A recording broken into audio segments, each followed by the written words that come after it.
Hey guys, for this video we're going to take a look at this Wiss folding utility knife. So we have the belt clip on the back side there. You have the mechanism right here.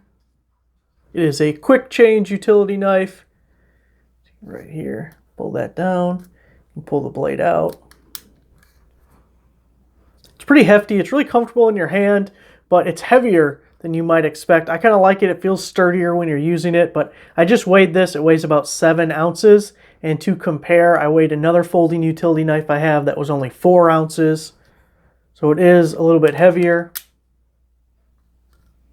The handle also has extra storage. It's kind of a pain to open, but you can see it says open right here. But you can just kind of get your fingers under here and pop open the handle. And you have 2 extra blades right here that you can store.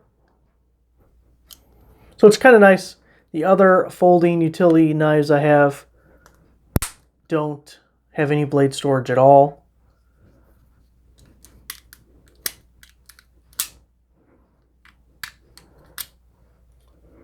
So there it is. Thanks for watching.